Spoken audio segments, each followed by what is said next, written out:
Сәлеметсіңдер ме балалар? 9-шы сабақ дауысты және дауыссыз дыбыстар. Ең алдымен каналға жазылып ал. Бірінші жаттығу: өлеңді мәнерлеп оқы, жаттап ал.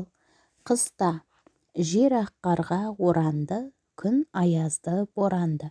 Жылы жақтан келген құс жылы жаққа оралды. Мұрнымыз қызарып, құлақтарды үсітті. Қысқа түндер ұзарып, кидік тон мен ішікті дейді Ескен Елубай. Үсітті дегеніміз суықтан қатты тоңып домбығу, яғни қатты жаурап қалу екен балалар. Неліктен қыста түн ұзарып, күн қысқарады? Себебі балалар, бұл табиғат заңдылығы. Бұл жайлы сендер дүниетану, жаратылыстану сабақтарынан толығырақ білетін боласыңдар. Қыс несімен қызықты? Қыста балалар, қыста қар жауады, қармен ойнаймыз, шанамен сырғанаймыз. Тағы қандай қызықтар білесіңдер? Өздерің тағы ойластырып айтыңдар. Келесі екінші жаттығуға назар аударыңдар. Өлеңді көшіріп жаз дейді. Далада қар борайды, ақ мамыққа орайды. Мұз болады қатады, жып-жылтыр боп жатады. Асқар Тоқмағамбетов. Өлеңді көшіріп жазып жаттап аламыз балалар. Және қарамен берілген сөздердегі дауысты, дауыссыз дыбыстарды ажырат дейді.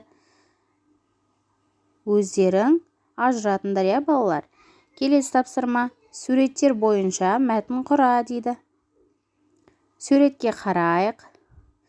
Тірек сөздер берілген екен бізге. Сол сөздерді қатыстырып сөйлем құраймыз. Мал, қора, суару, жем беру, қар күреу деген сияқты сөздер берілген екен. Балаға есім берейік. Арман малдарға жем салды. Қораның ішін тазалап, ретке келтірді. Және оларға су беріп, оларға жақсылап қарады. Келесі екінші суретте Айман бұзауларға сүт берді. Үшінші суретте Арман далада қар есіктің алдын тазалап, ретке келтірді деп сөйлем құрасақ болады екен балалар.